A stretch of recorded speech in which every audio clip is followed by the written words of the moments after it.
welcome to this, the second in our series of candid interviews with people who are important to the veterinary profession, either because of the contribution that they've made to shaping or developing it, or because they believe that significant or even perhaps profound change may be needed for the future.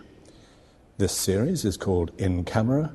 My name is Ross Tiffin, and today we're at Nottingham Trent University. In the hot seat, our guest today is Professor Neil Gorman, who is Vice-Chancellor of Nottingham Trent University. Professor Gorman took on this role in 2003, leading the design and implementation of a radical new strategy for the university, drawing on his background in international business management in the private sector, academic leadership, and leadership of the veterinary profession, where he is an international authority in veterinary science with a particular emphasis on comparative immunology and oncology. For those who may not know, and I confess I had to look it up, the Vice-Chancellor leads the university in an all-encompassing role, fulfilling both the roles of Vice-Chancellor and Chief Executive. All members of this senior management team report to the Vice-Chancellor, and he leads that team and chairs the academic board. The Vice-Chancellor is also an executive member of the Board of Governors. Welcome, and thank you for fitting us into such a busy schedule. Perhaps not surprisingly, for someone in your position, your CV, your biography is richly embroidered. You started out as a Liverpool and Cambridge graduate. You were Junior Research Fellow at Wolfson College, Cambridge. You've taught at the University of Florida and at Michigan State. You were Professor of Surgery at Glasgow University and then became Head of Research at the Waltham Centre for Pet Nutrition in the UK, Vice President R&D of Mars Pet Care Europe, and subsequently Global Director, Science and Technology Platforms for Master Foods Europe, before taking up this post at Nottingham Trent University. Along the way, you were President of the Royal College between 1997 and 1998, and you've become a Fellow of the Royal College, among a number of other distinctions. That's quite a diverse and accomplished career. So my first question for you is really in two parts. So we take this intriguing career that you've had, which includes academia, a great breadth of experience in industry and representing the profession at the highest level. This must give you a unique insight into the way that profession has interacted with government. So my first part of the question is, what do you think we've done well, and what do you think we've not done maybe quite so well? I think in my time, if you go back for 30 years, the profession had a really good relationship with government and with ministers. And I think that was in relation to how we did epidemiology, how we screened diseases, how we were providing an advisory service. And I think that was very good. I think that in those days as well, the relationship with government agencies that fund universities was reasonably good as well. And I think that there has been a shift, and we see that we've been through some choppy waters of the confidence that government has had at periods of time with the profession in general. And we've seen a diminution of that really excellent work that we did on disease screening. And we've seen random initiatives occur. We've seen disease profiles come back, famous foot and mouth and various other things like that, and the government's not being prepared to trust the profession. So I think that we did it really well, and I think there was a hand-in-glove approach between the profession and the government, and I think that pressures from society and finance and everything like that has meant that there's been a diminution in that. And so the relationship now, I think, is cordial. But if you look at the ministerial structures, food, animal production, things like that, it's not the top of the list, whereas I think it used to be. And we have had the major scares in food production, and BSE, I think, was the classic of it, where, we really need confidence between government and the profession, the medical profession, everyone working together. So I think there's a bit of work to do to regain that confidence of government with the profession, and actually for the government to understand the value of the profession, not just it's another profession. And there have been challenges through different government regimes of either liking or disliking various professions, be it medicine, be it dentistry, veterinary medicine, whatever. So I think that's my reflection. I think we did things really well, and I think that the profession worked with government on the health of the flocks, as it were, of animals and the herds of animals and all that type of stuff really well. I think we've been through a difficult time, but I think that going forward we need to re-engage with that. I think society needs that. I don't want to put you on the spot politically, but do you think we're doing enough to do that? No, I don't. I think my experience with ministers is that you have to work at the relationship. It requires a coordinated approach. I don't think you can have separate groups trying to achieve different things with a government minister. So I think in my world at the moment, in higher education, we've been through very choppy waters. But there's been a consistency of a minister in David Willits, who is a very bright man. He's passionate about education. He's passionate about everything he deals with. But he's been the consistent voice, and I think the sector has worked with him. And although there may have been disagreements, they've worked together and they've moved things on, and he's moderated views. I think it's been a really good relationship of not everyone agrees with where we are, but where we are at the moment, I think that's because people have worked together. And there's been much more one voice, frankly.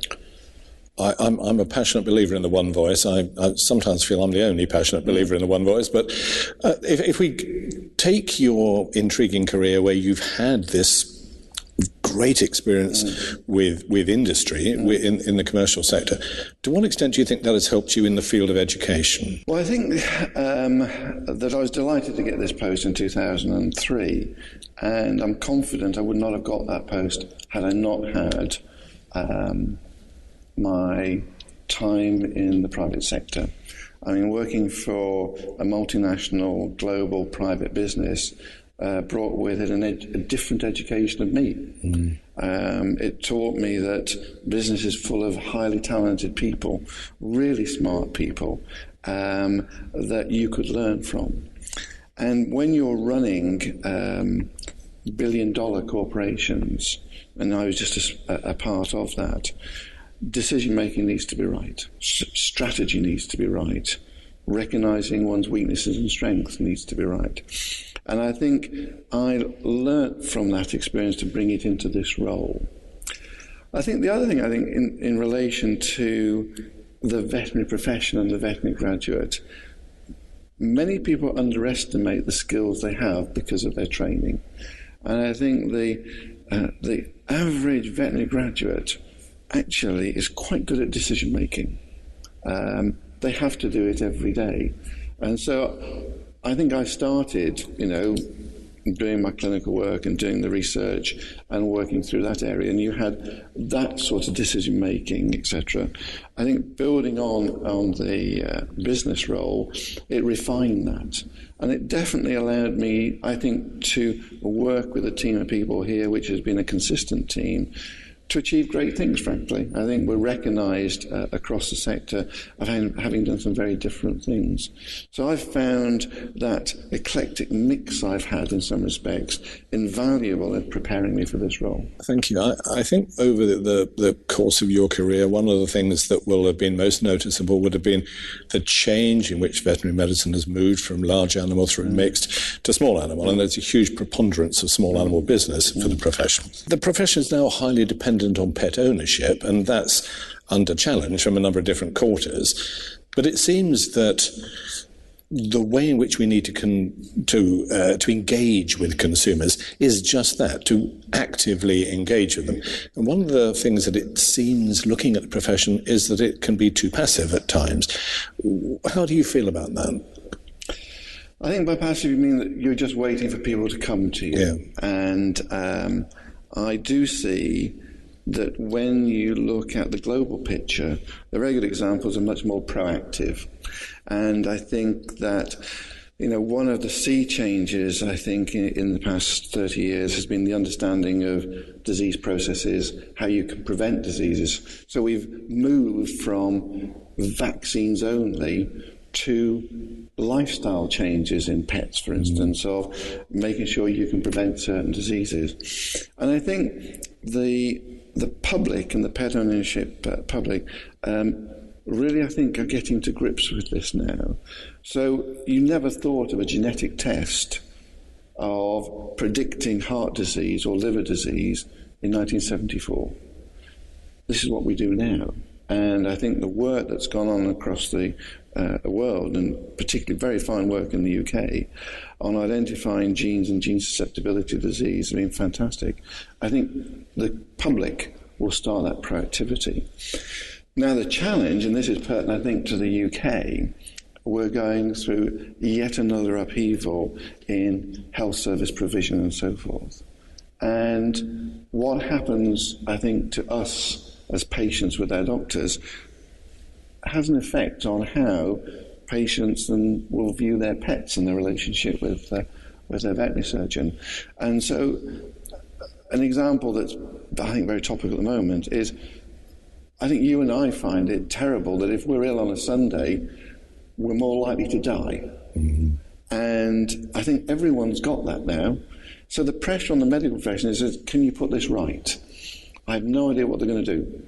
But I think the public is saying, I think it's wrong. Now, that ultimately will come through to the veterinary profession, because people are saying, well, I can see my doctor, and I can see my surgeon, I'm working very hard, and I'd like my appointments here. Can you help me manage my pet's life in a better way? What are the tests? And I think it will be much more proactive, because you've got proactivity in disease monitoring through children, well, antenatal, through children now. I think that percolates through. So the attitude of the public will change. And I think you're right, it has been largely passive, but I do think it's going to change. And the pressures we're seeing now in how we live our lives, I think will be reflected. I'm sure you're right. I suspect that that's going to warrant a change in the way in which we train tomorrow's veterinary surgeons. I wonder what kind of changes you would think would be appropriate, and whether maybe a species-specific training, so that veterinary surgeons that come out of college more equipped to deal with small animal or equine or farm animal than they do as a more overview, if you like. I think I'm a lone voice now on this. So the viewers of this probably would disagree with me. I view the veterinary degree as a fantastic science-based degree that gives the opportunity to study so many things. And I think committing yourself to a species or a discipline too early is not in the best interest of the graduate. So I remain committed to that broad education. And I think different veterinary schools have had different solutions of providing some pre-graduation specialisation in electives in a discipline, anaesthesia, radiography, surgery, whatever, or within a particular species, equine, production animal, etc. And I think that's good. But you know, we've seen examples in North America and in Europe of those tracking at the end of the second or third year just into food hygiene or just into production animal medicine. I'm not certain that is the best way of the graduate being educated. Now, I know that when I was at Glasgow, there were always long debates of what not to teach. And I think poultry diseases was always top of the list. Let's get rid of poultry diseases.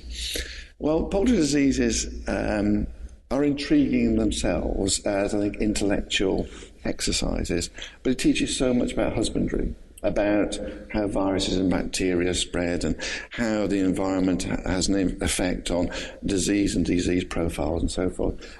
I still maintain it's a useful exercise, but I'm sure the majority of graduates graduating this year all hated poultry medicine. But I think it's a valuable lesson in epidemiology. And that's one of the things that I believe we did so well. And so if you reflect on the education of veterinary graduates, we did epidemiology much better than the medical profession. I think we've lost a bit of edge there. And if you sort of get rid of all that epidemiology understanding in the production of medicines, poultry, dog, cat, you name it, we're not as good thinkers in how might disease profiles change and spread and so forth. So I remain committed philosophically to a broad degree, but agree with the courses now that are doing some pre-graduation specialisation. I personally wouldn't like to see us going down the track of a tracked course, whereby by the time you're in the third year of your course, you're always going to be a pig vet. Because 30 years later, there may be no pigs, or you might have changed your view in life. You might find that you can't work with pigs anymore, so what do you do? Do you retrain? But as I said earlier, I feel that I'm one of the few that remain like this. You have one foot very much in education here, perhaps the other foot within the veterinary profession, having been past president of the Royal College. The Royal College says it has no mandate to control the overall numbers of veterinary students who are being trained, and very recently we've seen a significant increase in numbers of veterinary students. So we've seen Royal Veterinary College more or less double its intake. We've seen Nottingham come on stream and now graduate its first tranche of students. We now have Surrey next year, and we know that Newcastle, Cardiff, Aberystwyth, there are lots of others in the mix, if you like. Do you feel that somebody somewhere should control those overall numbers, or should it be a free market? It's a really hard one, that, Ross, because when we look at the comparison in medicine, it's regulated by a minister. So it's a department, and the Department of Health says this is the number of doctors we need. And the medical schools are then told to increase or decrease or expand. So we went through an expansion of medical schools in the early part of this century, with 4 or 5 new medical schools coming on board. But it was regulated, and it was demand-led that we see that this is what's required. In the veterinary profession, we don't have that. And the reason that there's been this expansion recently is that there's the opportunity. And I know the profession has expressed concern of, can it continue? Can we continue to overproduce, is the phrase. And I think parallels across the world, and particularly in Europe, where there is overproduction, it raises alarm bells within the profession. So we are at a stage that I think that as long as the Royal College continues to report that there are 500 or 1,000 veterinary surgeons coming into the country each year, de facto there's a shortage. And that's one of the drivers by saying, well, we can fill that shortage. So the Royal Veterinary College, outstanding facilities, outstanding staff, and great graduates. And they have indeed doubled, but all the graduates are good, and I think all the graduates are doing quite well. Do I ever see a position where there's going to be regulation from government on this? Not in the near future. But I do think that when some of the universities you talked about have been considering their business plans, they do need to look at end employability. Because one of the measures that David Willits and his team are putting on universities in general is there has to be good employability. So you can't have all these graduates coming out and they can't get jobs. Well, let's take a nightmare scenario where you had 40 veterinary schools in the UK. They wouldn't get jobs. There's just not enough work. So I think the reality of what the graduates are going to do will come through. But I do know I've had many conversations with people that would like a regulated position like you have in medicine and in dentistry. Although in dentistry there's now a challenge with potential private providers. I do know that there is that pressure. But at the moment, you're right, it's a free market. And the profession can't dictate to universities of how they're going to configure their courses. But I think the profession needs to work with universities that are thinking about it and give them a really good picture of this is where we are, this is what's it going to involve. Because it seems a good idea to many, but when they get into detail, it's not an easy course to run. No, it's not an easy course. It's an expensive course to put on. I suppose the other side of the coin is, are we attracting the right kind of undergraduates? Are we getting the right material?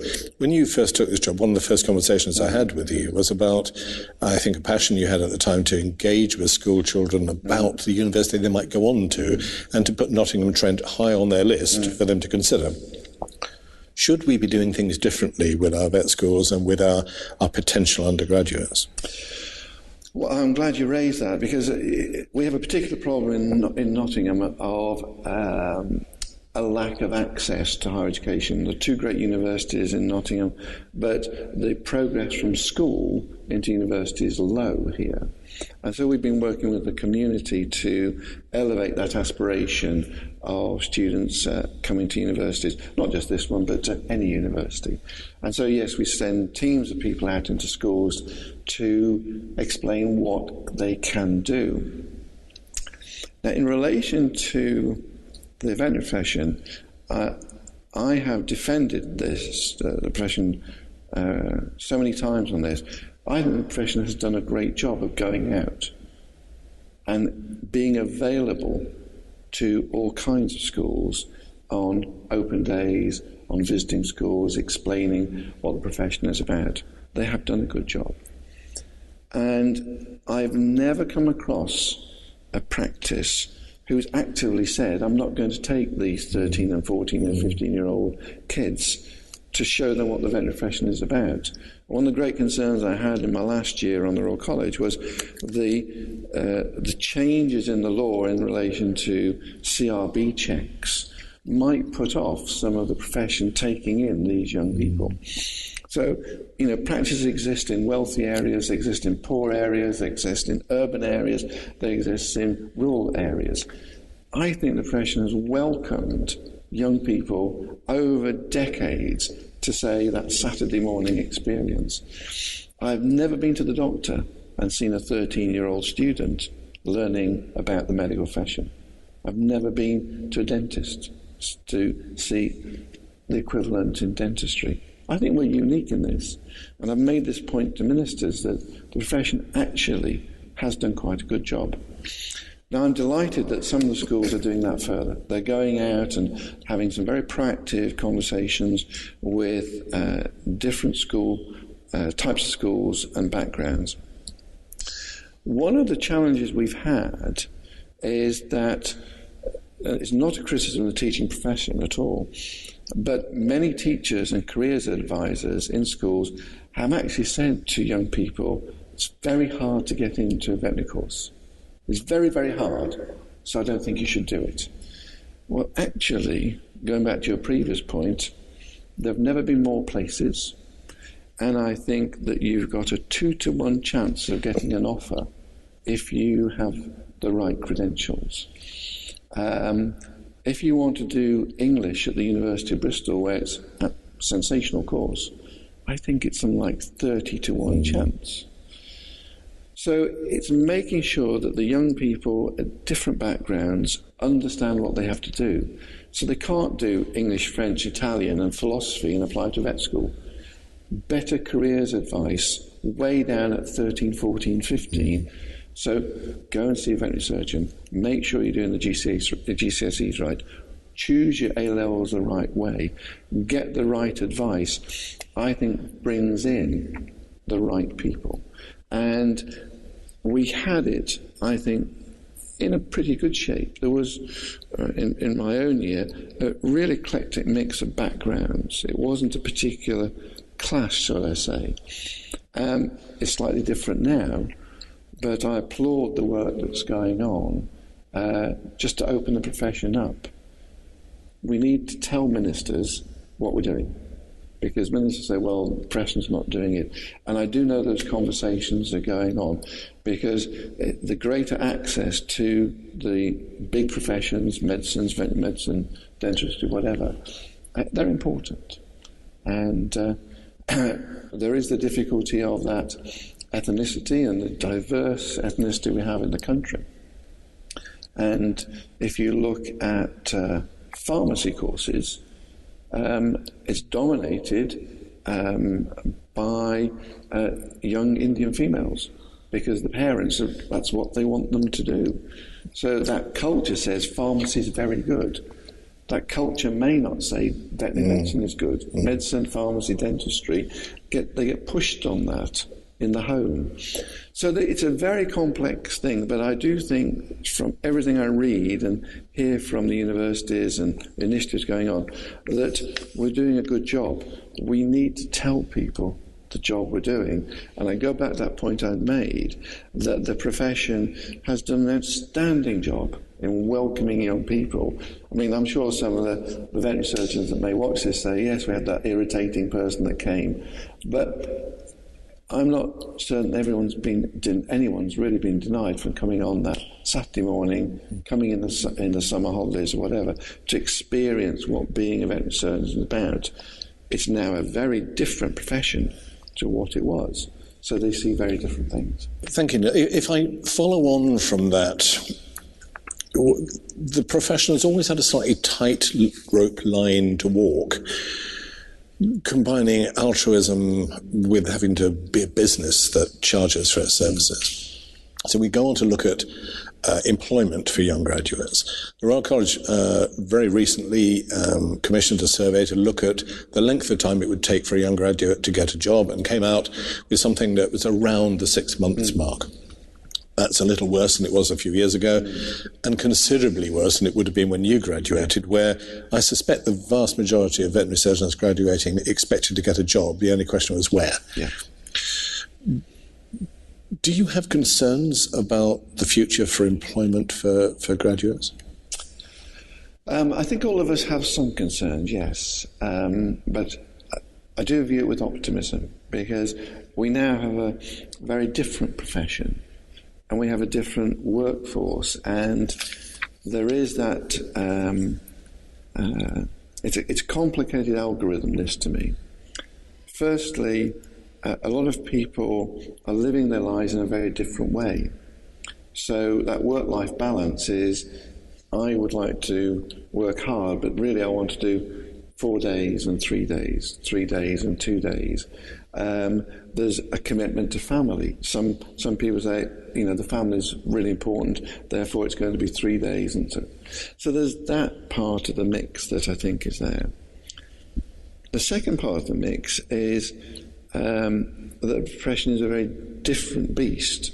Because if you look at where we are now in expansion of specialist interests, it is fantastic. And I think hats off to the effort that people have put in to create a career in a discipline or a species. So the young graduate coming out who's seeking employment in, let's do a companion animal practice, that companion animal practice may be configured to have very specialist interests, because the partners are interested in orthopedics or ophthalmology or whatever. And they might be looking for particular styles of graduates that fit into that mould. Other practices are indeed looking for that young intern equivalent to train, to mould them into a particular way of doing things, and then saying, what's going to be your particular interest? And because I think that when you speak to those graduates 5 years out, they've already developed that I'm more interested in. So if you look at the expansion of cat clinics, cat-only clinics, the expansion of specialist-only clinics where it's tertiary referrals. So I think the young graduate is going to see opportunities, but the young graduate is also looking for a particular fit in this jigsaw of what they want to do and what their career objectives are. Just look at the number that say they want to do specialist training. They don't want to do it straight away. So they want to do that year, 2 years, 3 years, cutting their teeth in general practice. The question will be is how many of the general practices are there to take them to do that? Because you just look in the big cities, they're not just the big cities, but look around the UK at astonishingly fine specialist practices that are offering a terrific service to their patients and their clients. So I have some concern that the aspiration of the graduate to get that general training may be thwarted in some areas because the practices have moved on. They're very different beasts. But I do think they should take it with optimism that there is still an expansion. We've been through a tough time economically, but as we sit here today, there are a lot of ticks in boxes that things are getting better. Yeah. And we have to hope that as things get better, there are more opportunities for the young graduates. I think the news this week has been resounding with the suggestion from the government that GPs, human GPs, need to be open from 8 to 8, 7 days a week. If that were to happen, that would change the expectation, I suspect, of what people would want for their companion animal practices. That would probably lead to more part-time work and more generalist work, which may not be what these young aspirant veterinary surgeons really want. I think I alluded to that earlier on, that it's wrong for you and I to have a greater chance of dying on a Sunday in the health service. So I do think the implications of the change in the health service will filter through. But I mean, we're both aware of some really good practices delivering 24/7 service, and the change in offering out-of-hours service. Now, obviously, we look to America and Canada of some innovative changes. Well, for years, there have been those people that are specialists in out-of-hours, the emergency clinic. And you've got the College of Emergency Medicine, where you've got board-certified people that are dealing with emergencies overnight. We have some of those talented people in the UK as well, within the universities and with specialist practices. So I think it's changing so much that already practices, I think, will be going 8 to 8. But that might mean that to satisfy that, you've got 2 people being employed. Simple as that. Sure. Because you've then got a topic we don't want to go on to do with EU regulation of working hours. Because I don't want to talk about that. I'll go with you on that one. Over your career, you've seen some enormous changes in the veterinary profession. You've seen a move from large animal towards companion animal, a quite predominant move. You've seen quite dramatic feminization of the profession. You've seen the rise and success of corporate practice. So if you had your crystal ball, what do you think it would tell you?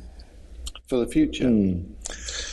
I think it's going to be an ever-changing field. I think that's for certain. But I would, again, be optimistic that the change that we're going to see in the understanding of disease profiles, the ability to image. I mean, I gave a lecture recently, and the 2 things I've focused on of a change over 30 years has been diagnostic imaging, where, did I ever believe that there would be a lot of practices that would have MRI scans sitting there, or within a city, a shared service? Did you ever think of an MRI in the back of a van being taken around London, for instance? Just look at the advances in ultrasound and where we are. So technology is coming. It's always there. And one of the things I think we've been smarter of is being quicker to the mark of learning from our medical colleagues. So I saw a demonstration recently of robotic surgery.